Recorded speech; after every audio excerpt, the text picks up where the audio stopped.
नमस्कार दोस्तों, जय श्री टेक्निकल क्लासेज में आपका एक बार फिर से स्वागत है। और दोस्तों हम बात कर रहे थे निम्मी इलेक्ट्रीशियन बुक के बारे में। तो निम्मी इलेक्ट्रीशियन बुक के ऊपर मेरा जो फर्स्ट वीडियो है अभ्यास नंबर 106 से संबंधित वो आप प्ले लिस्ट में जाकर देख सकते हैं। और आज हम बात करेंगे अभ्यास 107 से संबंधित रिलेटेड थ्योरी की कि 107 में निम्मी की बुक में आपको क्या समझाया गया है। देखिए, अभ्यास 107 में आपको समझाया गया है कि डीसी सीरीज सर्किट के बारे में, डीसी सीरीज सर्किट के बारे में आपको संपूर्ण जानकारी अभ्यास 107 में दी गई है। तो चलिए दोस्तों, अभ्यास 107 में आप लोगों को क्या क्या जानकारी हासिल होगी, आप इस पाठ को पढ़ने के बाद में किस किस के योग्य होंगे उसकी बात कर लेते हैं। तो सबसे पहले मैं बात करता हूं कि श्रेणी संबंध का अभिनिर्धारण करने में आप लोग जिस प्रकार से श्रेणी का कनेक्शन किया जाता है, श्रेणी का संयोजन किया जा सकता है, उसको पहचानने में आप इसके सक्षम हो जाओगे। नेक्स्ट की मैं बात करूँ तो श्रेणी परिपथ में धारा की गणना करने में आप सक्षम हो जाओगे। यदि नेक्स्ट बात करूँ तो कुल प्रतिरोध की गणना करने में आप सक्षम होगे। नेक्स्ट बात करूँ तो वोल्टेज घटकों के बीच में जो भी वोल्टेज ड्रॉप होता है उसकी गणना भी आप कर सकते हैं, और वोल्टेज स्रोत की भी आप गणना कर सकते हैं। और जो नेक्स्ट आपके पास लास्ट पॉइंट रहेगा, श्रेणी संबंध के उपयोग बताने में भी आप बहुत ज़्यादा सक्षम हो जाओगे। ठीक है दोस्तों, चलिए इस टॉपिक को स्टार्ट करते हैं। डीसी सीरीज सर्किट को सबसे पहले हम पढ़ेंगे कि सीरीज सर्किट का संबंध को पहचानने में कि किस प्रकार से सीरीज संबंध के जो सीरीज सर्किट आता है इसके संबंध को पहचाना जा सकता है। ठीक है दोस्तों, चलिए स्टार्ट करते हैं। तो देखिए, आपको दिखाया गया है सीरीज सर्किट, और इस सीरीज सर्किट में आपको क्या दर्शाया गया है कि फिगर फर्स्ट में दर्शाए अनुसार दो तापदीप्ति लैंपों को संबंधित करना संभव होता है।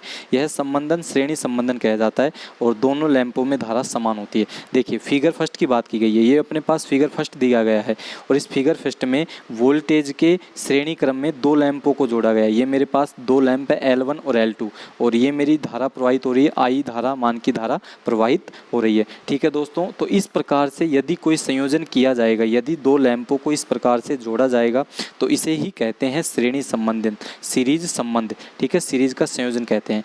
और यदि ऐसी कंडीशन अप्लाई हो रही है किसी भी रेजिस्टेंस के ऊपर, किसी भी घटक के ऊपर, किसी भी स्रोत घटक के ऊपर, तो क्या होगा, इस स्थिति में दोनों लैंपों में धारा का जो मान होगा, जो डिवाइस होगी, उसमें धारा क्या होगी, समान प्रवाहित होगी। ठीक है दोस्तों, नेक्स्ट बात कर लेते हैं हम कि फिगर 2 में देखिए, फिगर 2 में आपको क्या दर्शाया गया है कि फिगर 2 में लैंपों के प्रतिरोधकों को प्रतिस्थापित किया गया है।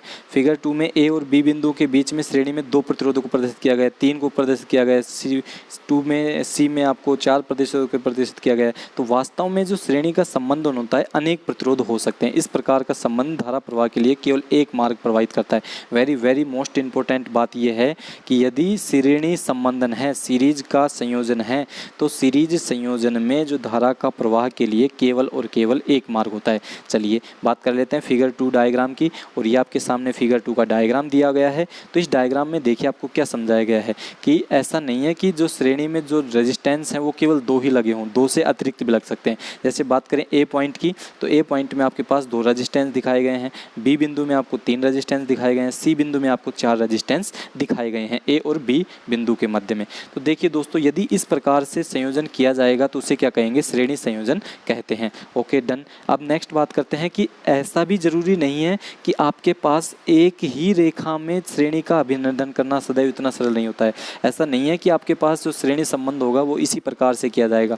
ये कुछ विशेष परिस्थितियों में इसका जो संबंधन है, जो संयोजन है, वो और भी कठिन हो जाता है। तो कठिन कैसे होता है वो हम फिगर 3 के माध्यम से पढ़ेंगे। तो देखिए दोस्तों, ये आपको फिगर 3 की संरचना इस चित्र में दिखाई गई है। फिगर 3 की संरचना आपको इस चित्र में दिखाई गई है। देखिए, फिगर 3 की बात कर रहे हैं, और फिगर 3 में आपको 4 चित्र दिखाए गए हैं, ए बी सी और डी, ए बी सी और डी। देखिए, बात करेंगे किसकी, ए पॉइंट की। तो ए पॉइंट में हमने क्या देखा कि 3 रेजिस्टेंस मेरे पास जुड़े हुए हैं ए और बी बिंदु से। ए से बी बिंदु की ओर आपको देखना है तो एक रेजिस्टेंस यहाँ हो गया, दूसरा यहाँ हो गया, तीसरा रेजिस्टेंस यहाँ हो गया। लेकिन जो करंट के लिए जो मार्ग है वो क्या होगा, जैसे पॉजिटिव से करंट चलेगा और नेगेटिव तक, तो करंट के लिए वन पथ ए टू बी, एक ही मार्ग है सर्किट में धारा को प्रवाहित करने के लिए। तो ऐसा भी श्रेणी संबंधन हो सकता है। नेक्स्ट बात करेंगे बी की। तो बी में आपको क्या दिखाया गया है, आपके पास 4 रेजिस्टेंस लगाए गए हैं, 1 2 3 और 4 रेजिस्टेंस आपको दिखाए गए हैं। अब इन चारों रेजिस्टेंसों को जोड़ने का जो संयोजन दिखाया गया है वो कुछ इस प्रकार से आपको एस टाइप में आपको दिखाया गया है। तो देखिए दोस्तों, इस संबंधन में होता क्या है कि इस संबंधन में आपको इस प्रकार से धारा प्रवाहित होती है, एक ही प्रकार से। तो one path A to B, धारा को प्रवाहित होने का पॉजिटिव से नेगेटिव एक ही तरीका है, एक ही जगह। ऐसा नहीं है धारा दो भागों में डिवाइड हुई है कहीं पर, एक मार्ग से चलती है ए से और बी तक पहुँचने के लिए वो केवल एक ही रास्ता अपनाती है। तो ऐसे सर्किट को क्या कहेंगे? सीरीज संयोजन कहेंगे। इसी प्रकार से आपको सी में दिखाया गया है। सी में आपको क्या दिखाया गया है? तीन रेजिस्टेंस लगे हुए हैं इस प्रकार से। तो ऐसे यदि आपके तीन रेजिस्टेंस जुड़े हुए हैं तो ए से जो बी की ओर धारा जाएगी उसके लिए केवल क्या होगा? वन पाथ होगा, एक ही रास्ता होगा। नेक्स्ट बात करते हैं श्रेणी डी की बात कर लेते हैं। तो डी में आपको इस प्रकार से चार रेजिस्टेंस दिखाए गए हैं और चारों रेजिस्टेंसों में जो धारा गुजर रही है उसका भी केवल क्या है? वन पाथ है, एक ही पथ है, एक ही रास्ता है। ए से और बी को धारा की ओर पहुंचने में जो रास्ता है, जो पथ है वो कितना है? केवल एक ही पथ के माध्यम से जो धारा है वो ए से बी पॉइंट तक पहुंच रही है। तो इस प्रकार से अपन किसको डीसी सीरीज जो सर्किट होता है उसमें रेजिस्टेंसों को जोड़ा जा सकता है। तो पहले जो मैंने बताया था फिगर 2 में वो थोड़ा सा सरल था, एक ही रेखा में थे, लेकिन फिगर 3 में क्या है? अलग अलग हो सकते हैं। चलिए नेक्स्ट किसकी बात करते हैं? नेक्स्ट बात करते हैं हम प्रश्न की। ठीक है, एक क्वेश्चन आपको यहाँ से पूछा गया है कि चित्र में 5 प्रतिरोधकों के समुच्चय को दिखाया गया है। रेखा चित्र में R1, R2, R3 और R5 को उसी क्रम में संबंधित करने के लिए संबंध खींचे।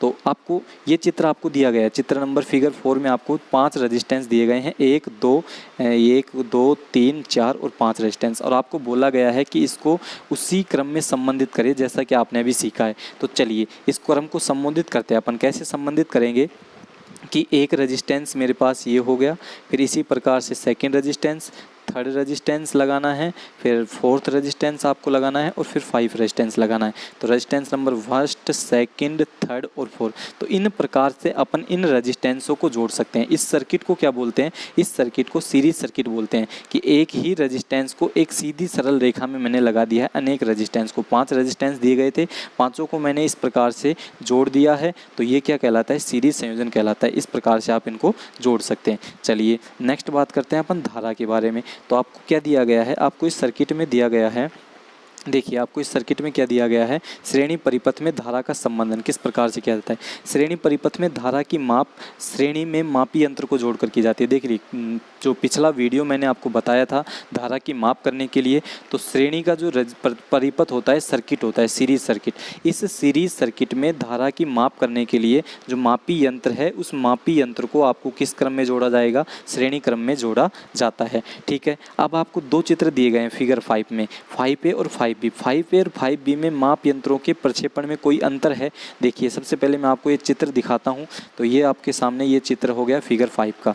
तो फिगर 5 का चित्र मैं आपको छोटा करके दिखा देता हूँ। यहाँ पर देखिए ये आपके सामने दिखाया गया है, फिगर 5 के चित्र को आपके सामने दिखाया गया है। इस चित्र में देखिए, इस चित्र में क्या होता है कि जो एम्पियर मापी यंत्र लगाया गया है, एमीटर जिसको लगाया गया है, इस एमीटर को कहाँ लगाया गया है? इस स्थिति में लगाया गया है। ठीक है, एमीटर को कहाँ लगाया गया है? रेजिस्टेंस R3 के और नेगेटिव टर्मिनल के बीच में एमीटर को लगाया गया है। किस क्रम में लगाया गया है? श्रेणी क्रम में। देखिए आपको यहाँ पर एक चीज़ कॉमन दिख रही होगी, क्या दिख रही है? कि ये भी नेगेटिव भाग है, बैटरी का जो सिरा है ये आपको नेगेटिव दिया गया है और बैटरी का सिरा ये नेगेटिव दिया गया है। यहाँ पर जो बैटरी का सेकंड सिरा है ये पॉजिटिव दिया गया है। तो बैटरी का पॉजिटिव और नेगेटिव सिरे से डायरेक्ट किसको जोड़ा गया है? एमीटर को जोड़ा गया है।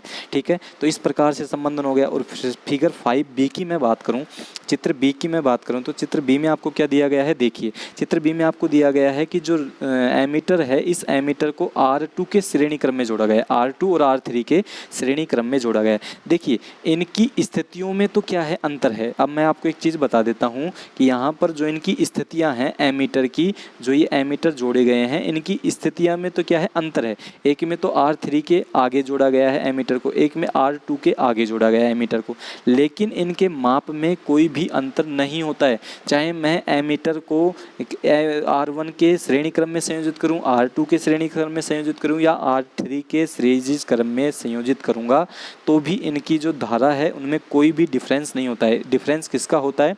केवल स्थिति का डिफरेंस होता है। और यही चीज़ आपको यहाँ पर क्या की गई है? बताई गई है। ठीक है, दोनों परिपथों में अंतर क्या है, केवल उसकी स्थिति का है जहां मापी यंत्र लगाए गए। चूंकि धारा के लिए एक ही पथ है तो परिपथ में समान धारा प्रवाहित होती है। चलिए नेक्स्ट मैं बात कर लेता हूं कि संबंधन की बात कर लेता हूं। तो ये जो आपके पास तीन रेजिस्टेंस दिए गए हैं R1, R2 और R3, तीन रेजिस्टेंस दिए गए हैं। तो इन तीनों रेजिस्टेंसों में जो धारा का संबंधन होगा श्रेणी परिपथ में, सीरीज सर्किट में, वो किस प्रकार से होगा। देखिए तो यहाँ पर आपको दिया गया है कि एक श्रेणी परिपथ में धारा का संबंध निम्न होता है। किस प्रकार से होता है, I बराबर IR1 बराबर IR2 बराबर IR3। देखिए मैंने अभी पहले ही आपको स्टार्टिंग में बता दिया था कि जो सीरीज सर्किट होता है उस सीरीज सर्किट में धारा का मान बराबर होता है। चाहे उसमें ऐसा नहीं है कि अपन R1 की जगह एमीटर को लगा देंगे तो जो माप है, जो यंत्र का जो यंत्र की जो माप आ रही है वो चेंज हो जाएगी, ऐसा बिल्कुल नहीं होता है। क्या होता है कि उसकी स्थिति चेंज होगी इसको लगाने से, बल्कि माप को कहीं पर भी लगाएंगे ना अपन सीरीज क्रम में, इस सर्किट में कहीं पर भी इस एमीटर को लगाएंगे तो इसकी जो माप है वो तो समान रहेगी, लेकिन उसकी स्थिति अपन चेंज कर सकते हैं। ठीक है दोस्तों, तो आपको याद क्या रखना है कि श्रेणी परिपथ में धारा का संबंध क्या होता है, समान होता है, क्योंकि एक ही मार्ग होता है, पथ होता है, एक ही रास्ता होता है। तो इस प्रकार से क्या आ गया, I बराबर IR1 बराबर IR2 बराबर IR3 आ गया। चलिए नेक्स्ट की बात कर लेते हैं। और नेक्स्ट आपको दिया गया है, इसी में बात कर लेते हैं कि श्रेणी का टोटल रेजिस्टेंस की बात कर लेते हैं। ठीक है, तो ये कुछ इस प्रकार से आपको यहाँ पर दिया गया है। श्रेणी परिपथ में कुल रेजिस्टेंस आप कैसे ज्ञात करोगे। देखिए किसी परिपथ में धारा की गणना करना आपको ज्ञात होगा, किस प्रकार से आप गणना करोगे। तो ओम के नियम के अनुसार प्रतिरोध और वोल्टेज ज्ञात होने पर धारा में प्रवाह R1 कुछ विरोध उत्पन्न करता है। जैसे ओम के नियम अनुसार प्रतिरोध और वोल्टेज आपको ज्ञात है, ठीक है, तो धारा में प्रवाह में कुछ R1 जो है वो विरोध उत्पन्न करता है। चूंकि R2 के श्रेणी में होने पर धारा समान है, इसलिए क्या होता है कि इसलिए श्रेणी परिपथ में व्यक्तिगत प्रतिरोधों का योग होता है। क्या होता है, श्रेणी परिपथ में व्यक्तिगत प्रतिरोधों का योग होता है। जितने भी रेजिस्टेंस होंगे श्रेणी क्रम में उन सभी प्रतिरोधों का योग होता है। इस कथन को इस प्रकार से अपन लिख सकते हैं। कैसे लिख सकते हैं कि जो सीरीज क्रम होगा, अभी मैंने जो तीन सर्किट का जो तीन रेजिस्टेंस का डायग्राम देखा था, उस तीन रेजिस्टेंस के डायग्राम के अनुसार जो अपना रेजिस्टेंस बनेगा, इसका टोटल रेजिस्टेंस बनेगा वो क्या बनेगा, R बराबर R1 plus R2 plus R3 plus RN। कितने भी रेजिस्टेंस हो सकते हैं उसको इसी क्रम में जोड़ा जाएगा, जहां पर R क्या दिया गया है, कुल प्रतिरोध दिया गया है। ये जो R दिया गया है स्टार्टिंग में ये टोटल रेजिस्टेंस है, बाकी R1 अपने सर्किट के रेजिस्टेंस दिए गए हैं। चलिए नेक्स्ट की मैं बात करता हूँ। नेक्स्ट मेरे को क्या दिया गया है कि ये तो था कि जब सर्किट में अनेक रेजिस्टेंस हो सीरीज क्रम में तो इस प्रकार से जोड़ा जाएगा, लेकिन जब किसी परिपथ में समान मान के एक प्रतिरोध से अधिक प्रतिरोध होते हैं, ऐसी भी स्थिति बन सकती है कि आपको किसी एग्जाम में दे दिया जाए कि एक या एक से अधिक रेजिस्टेंस है लेकिन सभी का मान समान है, तो उस स्थिति में आप टोटल रेजिस्टेंस कैसे ज्ञात करेंगे। अब ऐसा तो है नहीं कि इसको दो अपन प्लस करते जाएंगे भाई R10 R11 R12, तो ऐसा नहीं होता है। क्या करेंगे, इसके लिए एक सिंपल सा फॉर्मूला निकाला गया है यहाँ पर, R बराबर R अपॉन N। ठीक है, क्या निकाला गया है, R बराबर स्मॉल r अपॉन N। तो देखिए यहाँ पर क्या दिया गया है, यहाँ R प्रत्येक प्रतिरोध का मान है। R क्या है, यहाँ पर प्रत्येक प्रतिरोध का मान है, जबकि श्रेणी में प्रतिरोधों की संख्या क्या कहलाती है, N कहलाती है। अब मैं जैसे बात करूँ कि मेरे पास भाई जैसे 10 रेजिस्टेंस है, मेरे पास कितने रेजिस्टेंस हैं, तो मेरे पास टोटल 10 ओम के 10 रेजिस्टेंस है। 10 ओम के कितने रेजिस्टेंस है, 10 ओम के 10 रेजिस्टेंस है। तो मेरे को ज्ञात करना है कुल प्रतिरोध कितना होगा सर्किट का। तो मैं क्या करूँगा, 10 को 10 से गुणा कर दूंगा, तो मेरे पास कितने आ जाएंगे, 100 ओम हो जाएगा टोटल रेजिस्टेंस। इस सर्किट का रेजिस्टेंस कितना हो जाएगा, 100 ओम हो जाएगा। तो इस प्रकार से हमको याद क्या रखना है, दो चीज़ें आपको यहाँ पर याद रखनी है। देखिए कौन कौन सी आपको दो चीज़ें याद रखनी है कि एक तो जो रेजिस्टेंस को निकालने का सूत्र होता है श्रेणी क्रम में, यदि रेजिस्टेंस अलग अलग मान के हैं तो किस प्रकार से निकालेंगे, R बराबर R1 plus R2 plus R3 के निकालेंगे। ठीक है, यदि एक समान मान के प्रतिरोध हैं और एक से अधिक प्रतिरोध है, रेजिस्टेंस का मान सभी प्रतिरोधकों का समान है लेकिन रेजिस्टेंस की जो संख्या है वो एक से अधिक है, तो आप किस प्रकार से निकालोगे, R बराबर स्मॉल r इंटू R। ठीक है दोस्तों, इस प्रकार से आप निकाल सकते हैं। चलिए नेक्स्ट की बात कर लेते हैं। नेक्स्ट आपको दिया गया है श्रेणी परिपथों में वोल्टेज। तो वोल्टेज इन सीरीज सर्किट। अब सीरीज सर्किट में वोल्टेज की कैलकुलेशन आप किस प्रकार से करोगे। देखिए ये तो मेरे को पता लग गया कि जो सीरीज सर्किट होता है, इस सीरीज सर्किट में जो धारा का मान है वो सभी रजिस्टेंसों में समान होता है। अब मैं बात करूँगा किसकी, लोड की। तो लोड प्रतिरोधकों के सिरे पर स्रोत वोल्टेज विभाजित होती है। लोड के जो प्रतिरोध होते हैं उसके सिरों पर स्रोत की वोल्टेज विभाजित होती है। यह सदैव इस प्रकार विभाजित होता है कि व्यक्तिगत भार वोल्टताओं का योग स्रोत वोल्टेज के बराबर हो। देखिए किस प्रकार से वोल्टेज होता है इसकी आपको बताया गया है, इसके बारे में आपको बताया गया है।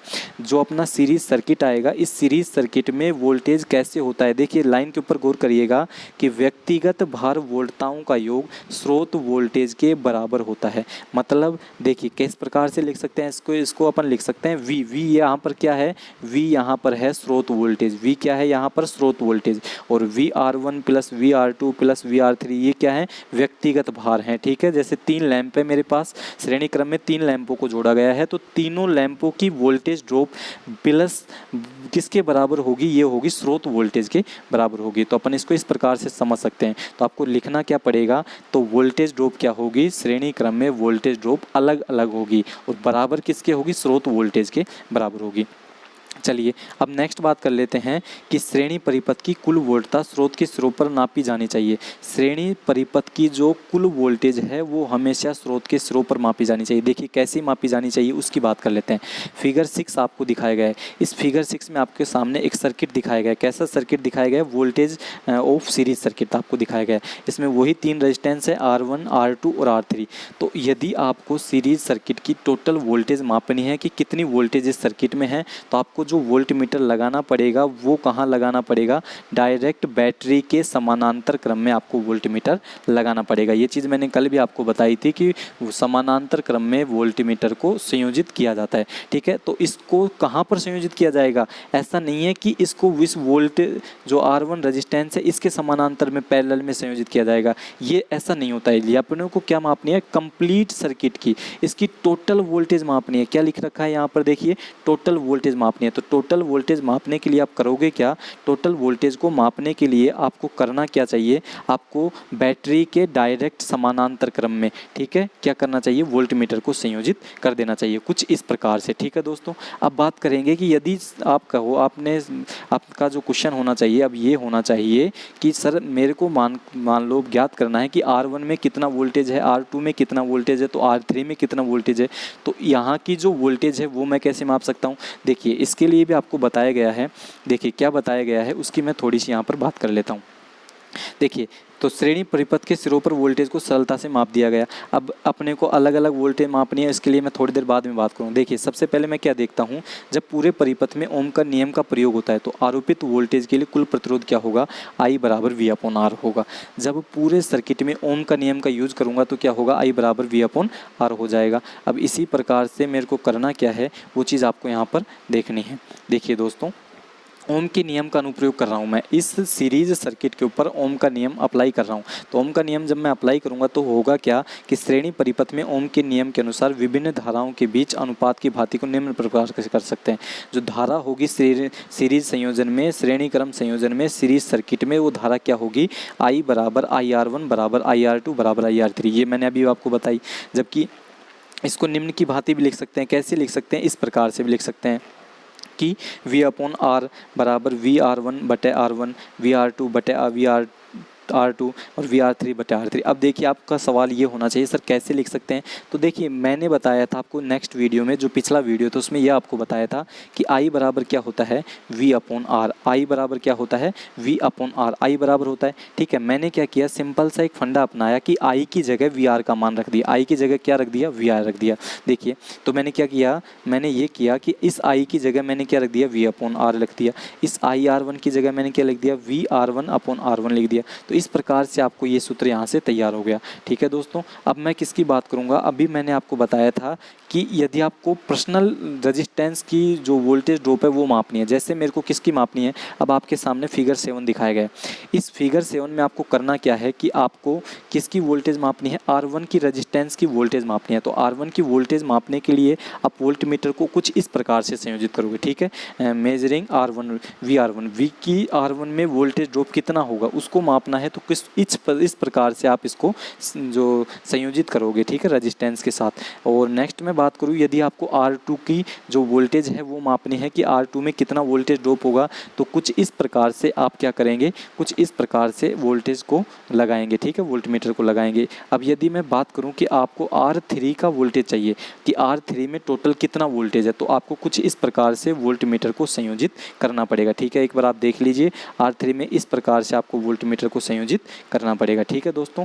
और यदि आपको टोटल वोल्टेज चाहिए तो आपको क्या करना पड़ेगा भाई, ये तो पर्सनल वोल्टेज हो गई कि जो वोल्टेज ड्रॉप हो रहा है उसकी बात हो गई। यदि आपको स्रोत की वोल्टेज चाहिए, कितनी वोल्टेज है, तो आपको वोल्टमीटर कैसे लगाना पड़ेगा, तो आपको वोल्टमीटर इस प्रकार से संयोजित करना पड़ेगा, सीधे बैटरी के साथ संयोजित करना पड़ेगा।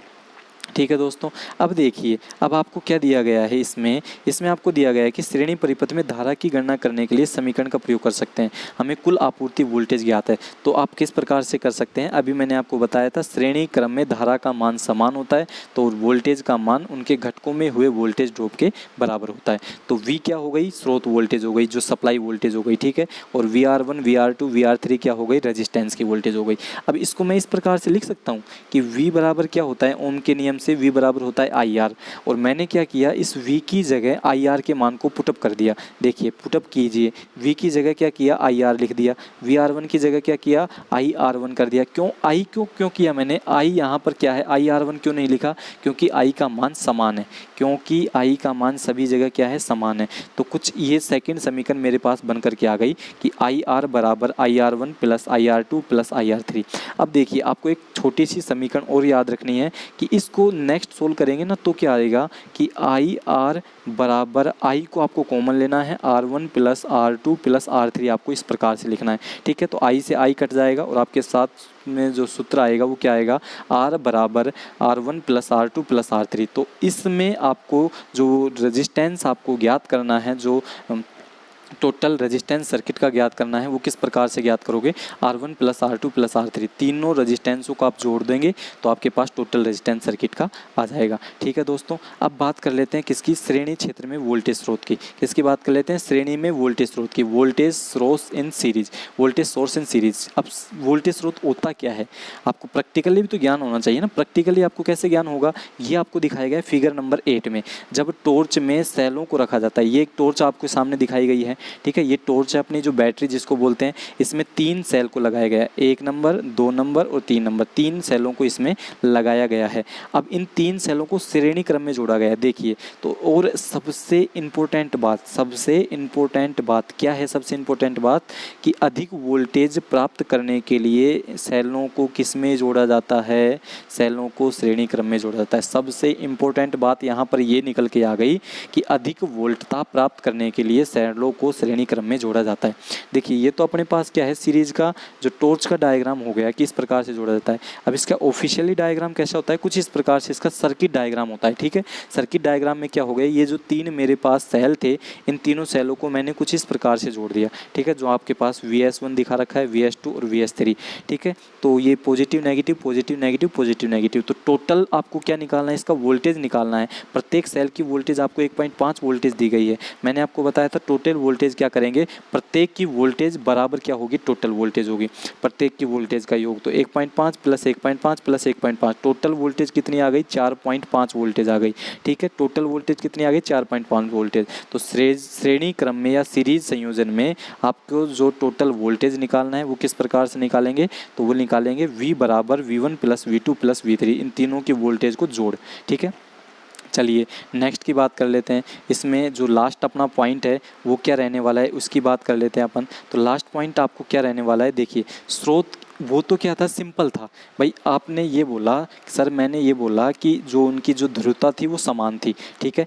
अब मैं बात कर रहा हूँ किसकी, जब स्रोत वोल्टेज जब उनकी ध्रुवताएं एक ही दिशा में होती है तो जुड़ जाते हैं।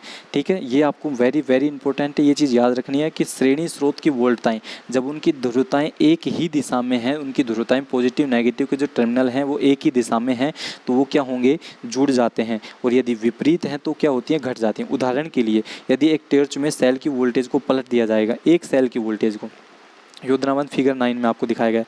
अब देखिए ये आपके पास क्या है, फिगर 9 है, ये आपके पास क्या है, फिगर 9 है। इस फिगर 9 में किया क्या गया, उसमें तो आपको जो दिया गया था वो पॉजिटिव नेगेटिव है, और ये थी नेगेटिव पॉजिटिव और नेगेटिव पॉजिटिव, इस प्रकार से दिया गया था। ठीक है। किस क्रम में दिया गया था, पिछले चित्र में आपको फिगर 8 में पॉजिटिव नेगेटिव, ठीक है, पॉजिटिव नेगेटिव फिर पॉजिटिव फिर नेगेटिव फिर पॉजिटिव फिर नेगेटिव, तो इनकी जो ध्रुवता थी वो समान थी। इसमें क्या कर दिया गया, इसमें इसकी ध्रुवता को चेंज कर दिया गया, जो VS2 है जो सेल नंबर 2 है, इस सेल नंबर 2 की ध्रुवता को चेंज कर दिया गया, मतलब पॉजिटिव नेगेटिव कर दिया गया। आप देख रहे होंगे यहाँ पर नेगेटिव पॉजिटिव है, यहाँ पर पॉजिटिव नेगेटिव है, यहाँ पर नेगेटिव पॉजिटिव है।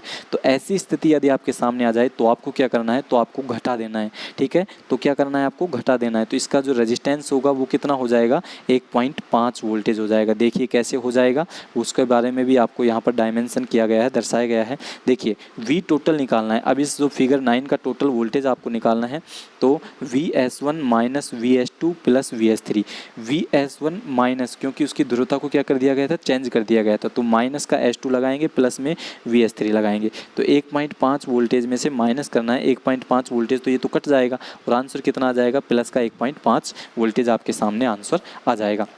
देखिए दोस्तों, इसके बाद में आपको क्या याद करना है, लास्ट इसका पॉइंट है कि श्रेणी संबंधन के उपयोग, use of the series connection, कि सीरीज कनेक्शन का यूज कहाँ पर ले सकते हैं, तो कहाँ कहाँ लेंगे, प्रकाश के टॉर्च में, कार बैटरीज इत्यादि में सेल्स के रूप में, ठीक है। प्रकाश के टॉर्च के रूप में, प्रकाश के रूप में आ गया, कार की बैटरीज के सेल्स के रूप में आ गया, इसके रूप में लेंगे। एक सजावटी लैंप के लिए मिली लैंपों के रूप में, फ्यूज में सीरीज का यूज लेते हैं, अतिभार कुंडलन में, ओवरलोड रिले में सीरीज कुंडलन की जाएगी, जबकि 1 वोल्ट मापी के गुणक के रूप में। सबसे ज़्यादा वेरी इंपॉर्टेंट है, हर बार एग्जाम में पूछा जाता है कि वोल्ट मापी के गुणक के लिए किसका वायु को कौन से संयोजन किया जाएगा, तो वोल्ट मापी के गुणक के लिए क्या किया जाएगा, वोल्ट मापी के गुणक के लिए सीरीज संयोजन किया जाएगा, ठीक है दोस्तों। अब इससे संबंधित कुछ जो महत्वपूर्ण पॉइंट है वो मैं आपको यहाँ पर बता देता हूँ। देखिए इस चैप्टर में आपने क्या क्या पढ़ा, 107 का जो मेथड था, जो रिलेटेड थ्योरी थी, उसमें आपने क्या क्या पढ़ा, उस चीज़ के बारे में एक मैं नज़र डाल लेता हूँ, ठीक है। क्या क्या पढ़ा आपने, कि जो श्रेणी संयोजन होता है, जो सीरीज संयोजन होता है, इस सीरीज संयोजन में धारा का मान क्या होता है, धारा का मान तो क्या होता है, समान होता है, जबकि वोल्टेज क्या होती है, वोल्टेज क्या होती है, अलग अलग होती है, वोल्टेज क्या होती है, अलग अलग होती है। एक तो ये चीज़ आपने पढ़ी। सेकंड आपने क्या पढ़ा, सेकंड आपने पढ़ा यदि आपको वोल्टेज ज्ञात करनी है, टोटल वोल्टेज ज्ञात करनी है, तो V1 plus V2 plus V3 आपको करना पड़ेगा। यदि आपको धारा ज्ञात करनी है सर्किट में, तो धारा I बराबर होगी I1 बराबर I2 बराबर I3 के बराबर होगी। यदि आपको इसमें रेजिस्टेंस याद करना है, तो RT का मान याद करना है, टोटल रेजिस्टेंस, तो किस प्रकार से करते हैं, RT1 plus R2 plus R3, ठीक है। इस प्रकार से टोटल रेजिस्टेंस याद करेंगे। यदि आपको एक ही मान रेजिस्टेंस का मान समान है और अनेक प्रतिरोध दिए गए हैं, तो उसको कैसे ज्ञात करेंगे, तो R बराबर N इंटू आर, किस प्रकार से ज्ञात करेंगे, R बराबर N इंटू N प्रतिरोधों की संख्या, R क्या हो गया, रेजिस्टेंस का मान, ठीक है। और नेक्स्ट आपको वेरी इंपॉर्टेंट है कि इसका उपयोग कहाँ किया जाएगा, तो वोल्ट मीटर को एक गुणक के रूप में किसका यूज लिया जाता है, सीरीज कनेक्शन का यूज लिया जाता है। तो दोस्तों यदि आपको हमारे ये वीडियो पसंद आए तो वीडियो को लाइक शेयर और सब्सक्राइब कीजिए चैनल को। और हम इसी प्रकार से निम्मी की जो रिलेटेड थ्योरी से संबंधित बुक है इलेक्ट्रीशियन फर्स्ट ईयर की, उसका हमने सॉल्यूशन कर रहे हैं। ये वीडियो नंबर 2 है। रोज़ आपको रोज़ आपको शाम को 8 बजे इसका जो वीडियो है निम्मी पैटर्न के ऊपर आपको मिलता रहेगा, ठीक है। निम्मी बेस के ऊपर निम्मी की जो इलेक्ट्रीशियन की थ्योरी है उसका वीडियो प्रत्येक शाम आपको 8 बजे मिलता रहेगा, ठीक है दोस्तों। धन्यवाद। तब तक के लिए आप हमारे इस वीडियो को लाइक करें, शेयर कीजिए।